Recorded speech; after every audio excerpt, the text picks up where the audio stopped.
ಎಲ್ಲರಿಗೂ ವಂದಿಸುತ್ತಾ ನಮ್ಮ ಅವತಾರ್ ಫೌಂಡೇಶನ್ನ ಸಂಸ್ಥಾಪಕರಾದ ಪತ್ರಿಜಿಯವರಿಗೂ ಹಾಗೂ ಈ ವೇದಿಕೆ ಕಾರಣೀಭೂತರಾದಂಥ ರಂಗನಾಥ್ ಜಿಯವರಿಗೂ ಹಾಗೂ ನನ್ನ ಜನ್ಮದಾತರಿಗೂ ಹಾಗೂ ನನ್ನ ಈ ಎಲ್ಲ ಆತ್ಮ ಬಂಧುಗಳಿಗೂ ವಂದಿಸುತ್ತಾ ಶ್ರೀ ಗುರುಭ್ಯೋ ನಮಃ. ಗುರು ಬ್ರಹ್ಮ ಗುರು ವಿಷ್ಣು ಗುರುದೇವೋ ಮಹೇಶ್ವರ ಗುರು ಸಾಕ್ಷಾತ್ ಪರಬ್ರಹ್ಮ ತಸ್ಮೈ ಶ್ರೀ ಶ್ರೀ ಗುರುವೇ ನಮಃ.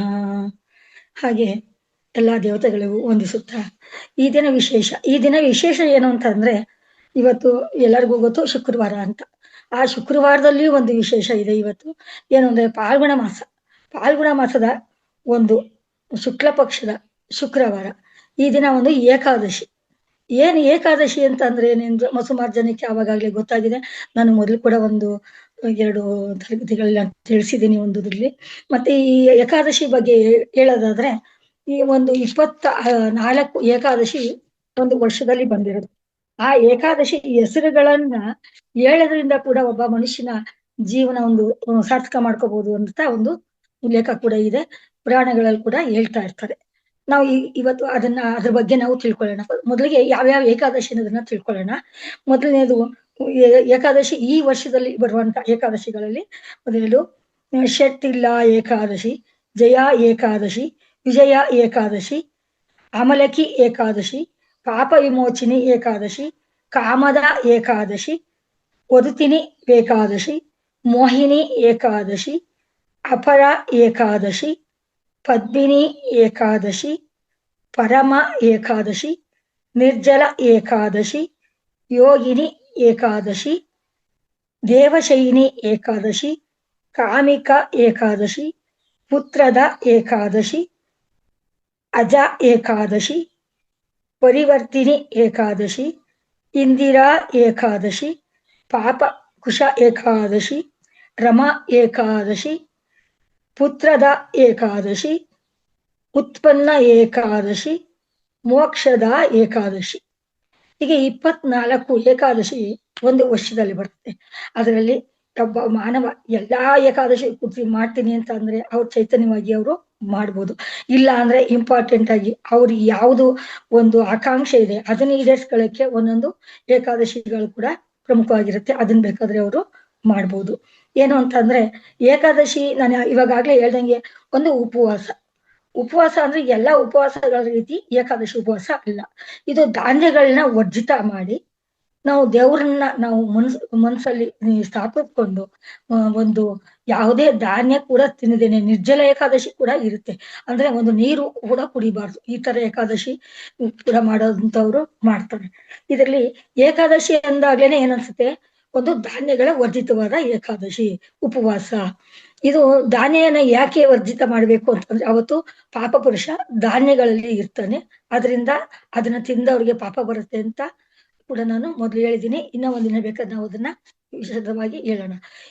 ಇವತ್ತು ಏನು ಅಂತಂದ್ರೆ ಶುಕ್ರವಾರ, ಅದು ಪಾಲ್ಗುಣ ಮಾಸದ ಶುಕ್ಲ ಪಕ್ಷದ ಶುಕ್ರವಾರ, ಆಮಲಕಿ ಏಕಾದಶಿ ಅಂತ ತುಂಬಾ ಪವಿತ್ರವಾದ ಒಂದು ಏಕಾದಶಿ. ಈ ಹೆಸರು ಏನಕ್ಕೆ ಬಂತು, ಆಮಲಕಿ ಅಂದ್ರೆ ಏನು, ಇದನ್ನ ಯಾರು ಮಾಡಿದ್ರು, ಇದ್ರ ಫಲ ಏನು ಅನ್ನೋದನ್ನ ನಾವು ವಿವರವಾಗಿ ತಿಳ್ಕೊಳ್ಳೋಣ. ಅಮಲಕಿ ಅಂತ ಅಂದ್ರೆ ಒಂದು ನಲ್ಲಿಕಾಯಿ. ಆ ನಲ್ಲಿಕಾಯಿ ಅಂದ್ರೆ ಬೆಟ್ಟದ ನಲ್ಲಿಕಾಯಿ. ಈ ಅಮಲಕಿ ಅಂತ ಇದಕ್ಕೆ ಹೆಸರು ಏನಕ್ಕೆ ಬಂತು ಅಂತ ಅಂದ್ರೆ, ಒಬ್ಬ ರಾಜ ಇರ್ತಾನೆ.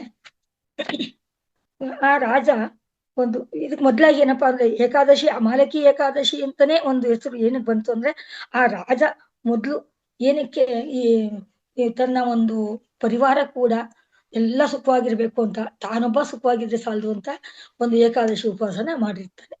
ಇದಕ್ಕಿಂತ ಮೊದ್ಲೇ ಪುರಾಣಗಳಲ್ಲಿ ಕೊಟ್ಟಿರುವ ಹಂಗೆ ಏನು ಮತ್ತೆ ಶಿವ ಪಾರ್ವತಿ ಕೂಡ ಏಕಾದಶಿನ ಆಚರಣೆ ಮಾಡಿದ್ರು ಅನ್ನೋದಕ್ಕೆ ಒಂದು ಉಲ್ಲೇಖ ಕೂಡ ಇದೆ.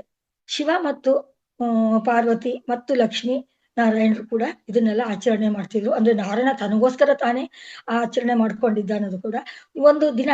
ಮತ್ತು ಲಕ್ಷ್ಮಿ ಪಾರ್ವತಿ ಇಬ್ರುನು ಏಕಾದಶಿ ಉಪವಾಸ ಮಾಡೋಣ ಅಂತ ಒಂದು ನಿರ್ಧಾರ ಮಾಡ್ಕೋತಾರೆ. ಸಂಕಲ್ಪ ಮಾಡ್ಕೊಂಡು ಆ ಸಂಕಲ್ಪದ ಒಂದು ಖುಷಿಗೆ ಇಬ್ರು ಒಟ್ಟಿಗೆ ಏಕಾದಶಿ ಮಾಡೋಣ ಅಂತ ಅಂದ್ಬಿಟ್ಟು ಮಾಡಿದಾಗ ಅವ್ರಿಗೆ ಒಂದು ಕಣ್ಣಲ್ಲಿ ಆನಂದ ಬಾಷ್ಪ ಬರುತ್ತೆ. ಆ ಆನಂದ ಬಾಷ್ಪದಿಂದ ಉದುರಿದ ಕಣ್ಣೀರು ಉದುರುತ್ತಲ್ಲ, ಆ ಕಣ್ಣೀರು ನೆಲದ ಮೇಲೆ ಬಿದ್ದಾಗ ಒಂದು ಮರ ಉತ್ಪತ್ತಿ ಆಗುತ್ತೆ. ಆ ಮರನೇ ಆಮಲಕ್ಕಿ ಮರ ಅಥವಾ ಬೆಟ್ಟದ ನೆಲ್ಲಿಕಾಯಿ ಮರ. ಇದು ಕೂಡ ಒಂದು ಉಲ್ಲೇಖ ಇದೆ. ಪುರಾಣಗಳಲ್ಲಿ ಒಂದೊಂದು ಪುರಾಣದಲ್ಲಿ ಒಂದೊಂದು ರೀತಿಯಾಗಿ ಅವರು ನಮಗೆ ತಿಳಿಸಿರ್ತಾರೆ. ಅದರಿಂದ ಈ ಶಿವ ಪಾರ್ವತಿಯರು ಮತ್ತು ವಿಷ್ಣು ಲಕ್ಷ್ಮಿ ಇವರೆಲ್ಲರಿಗೂ ಕೂಡ ಇದು ಇಷ್ಟ ಇರೋದ್ರಿಂದ ನಾವು ಮಾನವರು ಕೂಡ ಇದನ್ನ ಆಚರಣೆ ಮಾಡೋಣ ಅಂತ ತಿಳ್ಕೊಂಡು ಒಬ್ಬ ರಾಜ ಕೂಡ ಆಚರಣೆ ಮಾಡೋದಕ್ಕೆ ಇದನ್ನ ಇಷ್ಟಪಟ್ಟಿರ್ತಾನೆ. ಆವಾಗ ಏನಾಗುತ್ತೆ ಅಂತಂದ್ರೆ ರಾಜ ಮತ್ತು ಅವನ ಒಂದು ಪರಿವಾರ ಕೂಡ ಎಲ್ಲರೂ ಉಪವಾಸನ ತುಂಬಾ ನಿಷ್ಠಾವಂತನಾಗಿ ಮಾಡ್ತಾ ಇರ್ತಾರೆ. ಒಂದಿನ ಅವರು ಹೊರಗಡೆ ಹೋಗಿ ಅವರು ಉಪವಾಸ ಎಲ್ಲ ಮಾಡಿ ಉಪವಾಸದ ದಿನ ಒಂದು ಕಾಡಿಗೆ ಹೋಗಿರ್ತಾರೆ. ಕಾಡಿಗೆ ಹೋದಾಗ ಅಲ್ಲಿ ಒಂದು ರಾಕ್ಷಸರ ಒಂದು ಸೈನ್ಯ ಇರುತ್ತೆ. ಆ ರಾಕ್ಷಸರ ಸೈನ್ಯ ಈ ಒಂದು ಕಾಡಿನಲ್ಲಿರುವಂತ ಋಷಿಮುನಿಗಳ ಮೇಲೆ ತುಂಬಾ ಅವರು ಒಂದು ಉಪಟಾಳ ಮಾಡ್ತಾ ಇರ್ತಾರೆ, ಕಿರುಕುಳ ಕೊಡ್ತಾ ಇರ್ತಾರೆ. ಆ ಕಿರುಕುಳ ಕೊಟ್ಟಾಗ ಇದಕ್ಕಿಂತ ಮೊದ್ಲೇ ರಾಜನ ಹತ್ರ ಅವರು ಬಂದು ಮೊದ್ಲೇ ಬೇಡ್ಕೊಂಡು ಅವರು ನನಗೆ ತುಂಬಾ ತೊಂದರೆ ಆಗ್ತಾ ಇದೆ, ನಮಗೆಲ್ಲರಿಗೂ ತೊಂದರೆ ಕೊಡುವಂತ ರಾಕ್ಷಸರನ್ನ ಏನಾದ್ರು ಮಾಡಿ ನೀನು ನಾಶ ಮಾಡ್ಕೊಡ್ಬೇಕು ಅಂತ ಹೇಳಿ ಅವ್ರ ರಾಜರ ಹತ್ರ ಬೇಡ್ಕೊಂಡಿರ್ತಾರೆ. ಆಮೇಲೆ ಒಂದಿನ ಇವನು ರಾಜ ಆ ಕಾಡು ಬಂದಾಗ ಆ ದ್ವೇಷನ ಇಟ್ಕೊಂಡಿದ್ದಂತ ರಾಕ್ಷಸರು ಈ ರಾಜನ ಮೇಲೆ ಅವರು ತುಂಬಾ ಸಂಹಾರ ಮಾಡೋದಕ್ಕೆ ಪ್ರಯತ್ನ ಪಡ್ತಾರೆ. ಆವಾಗ ಏನಾಗುತ್ತೆ ಅಂತಂದ್ರೆ ಈ ರಾಜನ ಮೇಲೆ ಸಂಹಾರ ಮಾಡಕ್ ಹೋದಾಗ ರಾಜನಿಗೆ ಒಂದು ದಿಕ್ಕು ತಪ್ಪದಂಗಾಗಿ ಅವನು ಬಿದ್ದೋಗ್ಬಿಡ್ತಾನೆ, ರಾಕ್ಷಸರ ಕಾಟ ತಾಳ್ಲಾರ್ದೆ. ಆಗ ಬಿದ್ದಾಗ ಒಂದು ಮರದಿಂದ ಒಂದು ಒಂದು ನುಡಿ ಬರುತ್ತೆ, ಅಂದ್ರೆ ಅಶರೀರವಾಣಿ ಬರುತ್ತೆ. ಆವಾಗ ಅಶರೀರ ಬಿದ್ದಾಗ ಆಮೇಲೆ ಎಚ್ಚರಗೊಂಡು ಈ ರಾಕ್ಷಸ ಏನ್ ಮಾಡ್ತಾರೆ, ರಾಕ್ಷಸರೆಲ್ಲ ಹೊರಗಡೆ ಹೊರಟೋಗ್ಬಿಡ್ತಾರೆ. ಒಂದು ಒಂದು ಪ್ರಜ್ಞೆ ಸ್ಥಿತಿಗೆ ಬಂದಾಗ ರಾಜ ಏನಾಯ್ತು, ನಾನು ಎಲ್ಲೋ ಹಿಂಗೆ ಬಂದಿದ್ದೀನಿ, ಎಲ್ಲಿದ್ದೀನಿ ನಾನು ಅಂತ ನನ್ಗೆ ಅರ್ಥ ಆಯ್ತಾ ಇಲ್ಲ, ನಾನು ಉಪವಾಸ ಮಾಡ್ತಾ ಇದ್ದೆ, ಉಪವಾಸದಿಂದ ಮಾಡ್ಕೊಂಡು ಕಾಲ ಇದ್ ಮಾಡ್ಕೊಳಕ್ಕೆ ನಾನು ಕಾಡಿಗೆ ಬಂದಿದ್ದೀನಿ, ನಮ್ಮ ಪರಿವಾರ ಎಲ್ಲ ಇತ್ತು, ಯಾರು ಎಲ್ಲೂ ಕಾಣ್ತಾ ಇಲ್ಲ ಅಂತ ಅಂದಾಗ ಅವನಿಗೆ ಪ್ರಜ್ಞಾವಸ್ಥೆನಲ್ಲಿ ಅವನು ನೋಡಿದಾಗ ಒಂದು ಮರದಿಂದ ಒಂದು ಅಶರೀರವಾಣಿ ಬರುತ್ತೆ. ಆ ಅಶರೀರವಾಣಿ ಯಾರು ಆಗಿರಲ್ಲ, ಅದು ಒಂದು ದೇವತೆದಾಗಿರುತ್ತೆ. ಆ ದೇವತೆ ಯಾರು ಅಂತ ಅಂದಾಗ ಅದು ಲಕ್ಷ್ಮಿ ಆಗಿರುತ್ತೆ. ಆ ಲಕ್ಷ್ಮಿ ಎಲ್ಲಿಂದ ಮಾತಾಡ್ತದೆ ಅಂದಾಗ ಒಂದು ನೆಲ್ಲಿಕಾಯಿ ಮರದ ಬುಡದಿಂದ ಬಂದಂತ ಒಂದು ಅಶರೀರವಾಣಿ. ಅದನ್ನ ಆ ರಾಜ ಗಮನಿಸ್ಕೊಂಡು ಏನ್ ಈ ರೀತಿ ಆಯ್ತು ಇವತ್ತು ಅಂತೆಲ್ಲ ತಿಳ್ಕೊಂಡಾಗ ಆವಾಗ ಅವಳು ಲಕ್ಷ್ಮಿ ಹೇಳ್ತಾಳೆ, ನೀನು ಇದುವರೆಗೂ ಮಾಡಿದ ಏಕಾದಶಿ ಫಲದಿಂದ ವಿಷ್ಣುನೇ ಬಂದು ನಿನ್ನನ್ನ ಈ ರೀತಿ ಉದ್ಧಾರ ಮಾಡಿದ್ದಾನೆ, ಈ ರಾಕ್ಷಸರಿಂದ ನಿನ್ನನ್ನ ಉಳಿಸಿ ನಿನ್ಗೆ ಒಂದು ಮೋಕ್ಷ ಕೊಡೋದಕ್ಕೆ ಅವರು ರೆಡಿ ಇದ್ದಾರೆ ಅಂತ ಹೇಳ್ಬಿಟ್ಟು ಅಶರೀರವಾಣಿ ಇದು ಮತ್ತೆ ಮರ ಸೇರ್ಕೊಂಡ್ಬಿಡುತ್ತೆ ಅಂತ ಉಲ್ಲೇಖ ಇದೆ. ಜೊತೆಗೆ ಲಕ್ಷ್ಮಿ ಪಾರ್ವತಿ ಇಬ್ರು ಕೂಡ ಆ ಮರದ ಬುಡದಲ್ಲೇನೆ ಅವರು ಕೂತ್ಕೊಂಡು ಒಂದು ವ್ರತನ ಆಚರಣೆ ಮಾಡೋದ್ರಿಂದ ಶಿವನಿಗೂ ವಿಷ್ಣುಗೂ ತುಂಬಾ ಪ್ರಿಯವಾಗಿದ್ದ ಒಂದು ವ್ರತ ಇದು ಕೂಡ ಆಗಿದೆ. ಅದರಿಂದ ಆ ಮರಕ್ಕೆ ಆಮಲಕ್ಕಿ ಅಂತ ಕೂಡ ಹೆಸರು ಬಂತು. ಆಮೇಲೆ ಈ ದಿನ ಯಾರು ಶುಕ್ರವಾರ, ಅದು ಅಲ್ಲದೆ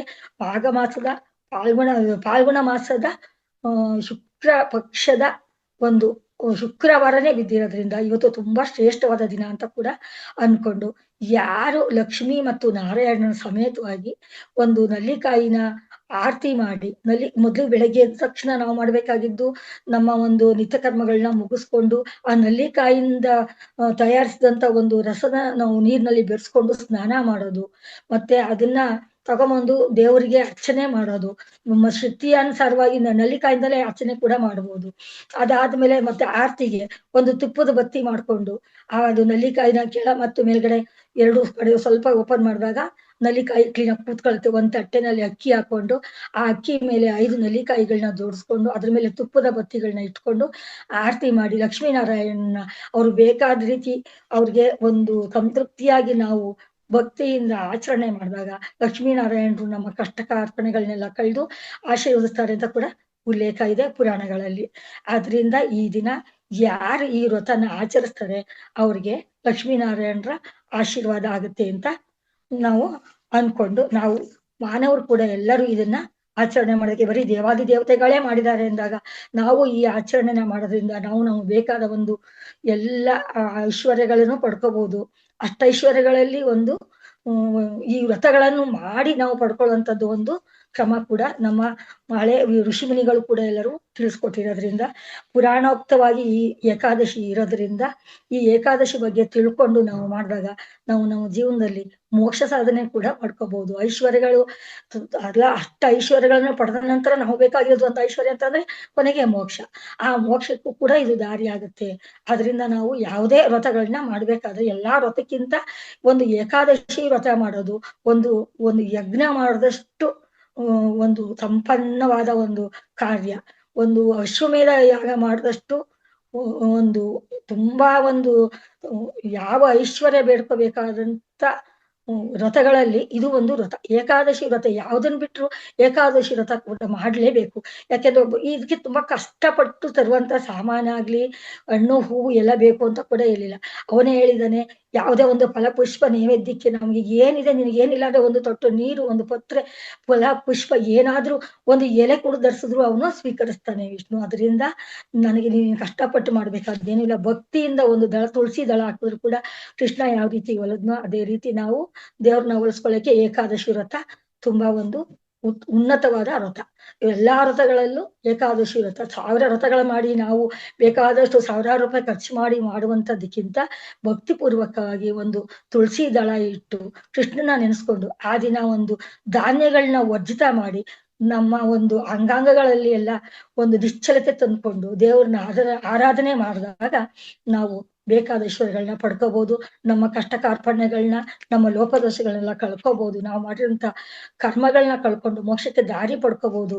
ಅದರಿಂದ ನಾವು ಏಕಾದಶಿ ಉಪವಾಸನ ಮಾಡೋದನ್ನ ನಾವು ತಿಳ್ಕೊಂಡು ತಿಳಿದವ್ರ ಹತ್ರ ನಾವು ಅದನ್ನ ವಿವರವಾಗಿ ತಿಳ್ಕೊಂಡು ನಾವು ಮಾಡೋದನ್ನ ಕಲ್ತ್ಕೋಬೇಕು. ಜೊತೆಗೆ ಆರೋಗ್ಯದಾಯಕನೂ ಕೂಡ ಆಗಿರೋದ್ರಿಂದ ಏಕಾದಶಿ ಉಪವಾಸ ಮಾಡೋದ್ರಿಂದ ತುಂಬಾ ನಮ್ಗೆ ಒಂದು ಕೆಟ್ಟ ಕೊಲೆಸ್ಟ್ರಾಲ್ ಹೋಗುತ್ತೆ, ನಮ್ಮ ಕೆಟ್ಟ ಕಷ್ಟ ಕಾರ್ಪಣ್ಯಗಳೆಲ್ಲ ಹೋಗುತ್ತೆ. ಇದನ್ನ ನಾವು ಅರ್ಥ ಮಾಡ್ಕೊಂಡು ನಮ್ಮ ಅಂಗಾಂಗಗಳೆಲ್ಲ ಶುದ್ಧಿ ಆಗತ್ತೆ. ನಮ್ಮ ಹೊಟ್ಟೆ ಒಳಗಡೆ ಇರುವಂತ ಜೀರ್ಣಾಂಗ ಶಕ್ತಿ, ಜೀರ್ಣಾಂಗ ವ್ಯೂಹದಲ್ಲಿರುವಂತ ಯಾವ್ಯಾವ್ದು ಅವಯವಗಳಿದೆ ಅದಕ್ಕೆಲ್ಲ ಒಂದು ಶಕ್ತಿ ಬರುತ್ತೆ. ನಮ್ಮ ಹಳೆ ಆಹಾರಗಳೆಲ್ಲ ತ್ಯಾಜ್ಯ ಎಲ್ಲ ಹೋಗಿ ಉಪವಾಸ ಇರೋದ್ರಿಂದ ತ್ಯಾಜ್ಯಗಳೆಲ್ಲ ನಿರ್ಮೂಲನವಾಗುತ್ತೆ. ಅದೇ ರೀತಿಯಾಗಿ ನಮ್ಮ ಮನಸ್ಸು ಕೂಡ ಶುದ್ಧವಾಗುತ್ತೆ. ಇದನ್ನ ನಾವು ತಿಳ್ಕೊಂಡು ಉಪವಾಸ ಮಾಡೋದಕ್ಕೆ, ಅದ್ರಲ್ಲೂ ಏಕಾದಶಿ ಉಪವಾಸ ಅಂದ್ರೆ ಅಂತ ಏನು ಬೇಕಾದಂತದ್ದೇನು ಇಲ್ಲ. ನಾವು ಒಂದು ಹಣ್ಣು ಹಂಪಲ ಅಂದ್ರೆ ತೀರಾ ಆರೋಗ್ಯ ಸರಿ ಇಲ್ಲ ಅಂದವರು ಏನೋ ತಿನ್ನಬಾರ್ದು ಅಂತ ಕೂಡ ಏನೋ ದೇವ್ರು ನಮಗೆ ಹೇಳಿಲ್ಲ. ಒಂದು ಗೆಡ್ಡೆ ಗೆಣಸು ಬೇಕಾದ್ರೆ ತಿನ್ಬೋದು. ನೆಲದಂದ್ರೆ ಭೂಮಿ ಒಳಗಡೆ ಬೆಳೆಯುವಂತ ಪದಾರ್ಥಗಳಿಗೆ ಅವನು ಒಂದು ಇದನ್ನ ಕೊಟ್ಟಿರ್ತಾನೆ. ಅದರಿಂದ ಕಡ್ಲೆಕಾಯಿ ಆಗಿರ್ಬೋದು, ಮರಗೆಣಸು ಆಗಿರ್ಬೋದು, ಹಣ್ಣು ಹಂಪಲುಗಳನ್ನ ಅಂದ್ರೆ ಯಾವ ವಸ್ತುವಿಂದ ಬೀಜ ಅಥವಾ ಬೀಜಗಳನ್ನ ನಾವು ನೆಲದಲ್ಲಿ ನಾವು ಉಣಿದಾಗ ಅದು ಮತ್ತೆ ಅದು ಫಲ ಕೊಡಲ್ವಾ ಅಂತದ್ದು ಪದಾರ್ಥಗಳನ್ನ ನಾವು ಬಳಸ್ಬೋದು. ಅಂದ್ರೆ ಭೂಮಿ ಮೇಲಿರುವಂತಹ ಪದಾರ್ಥಗಳಲ್ಲಿ ರಾಕ್ಷಸ ಇರ್ತಾನೆ. ಅದರಿಂದ ಧಾನ್ಯಗಳನ್ನ ವರ್ಜಿತ ಮಾಡೋದಿಕ್ಕೆ ಹೇಳಿದ್ದಾರೆ. ಇನ್ನು ಇದರಲ್ಲಿ ತುಂಬಾ ವಿಷಯಗಳಿದೆ. ಮತ್ತೆ ಇನ್ನೂ ಒಂದಿನ ನಾವು ಈ ಏಕಾದಶಿ ಬಗ್ಗೆನೆ ನಾವು ತಿಳ್ಕೊಳ್ಳೋಣ. ಅದರಿಂದ ಇವತ್ತು ತುಂಬಾ ಶುಕ್ರವಾರ ಸಿಕ್ಕಿರೋದ್ರಿಂದ ತುಂಬಾ ಅಪರೂಪದ ಏಕಾದಶಿ. ಅದರಿಂದ ಈ ಏಕಾದಶಿನ ಎಲ್ಲರೂ ಆಚರಣೆ ಮಾಡಿ ನಮ್ಮ ಅಷ್ಟೈಶ್ವರ್ಯಗಳಿಗೂ ನಾವು ಬೇಡಿದಂತ ಎಲ್ಲ ಒಂದು ಸುಖ ಒಂದು ಸಂಪನ್ನಗಳಿಗೆಲ್ಲ ದಾರಿ ಮಾಡ್ಕೊಳ್ಳೋಣ ಅಂತ ಹೇಳ್ತಾ ಈ ದಿನದ ಅವಕಾಶ ಕೊಟ್ಟಿದ್ದಕ್ಕೆ ನನಗೆ ತುಂಬಾ ಧನ್ಯವಾದ. ಇದು ನನಗೆ ಒಂದು ಪುಣ್ಯನೇ ಅಂತ ಅನ್ಸುತ್ತೆ. ಏಕಾದಶಿ ದಿವಸ ಈ ರೀತಿ ಒಂದು ಅವಕಾಶ ಸಿಕ್ಕಿದ್ದು ತುಂಬಾ ಧನ್ಯವಾದ ಮೇಡಮ್. ಅವಕಾಶ ಮಾಡಿಕೊಟ್ಟಿದ್ದಕ್ಕೆ ತುಂಬಾ ಧನ್ಯವಾದ.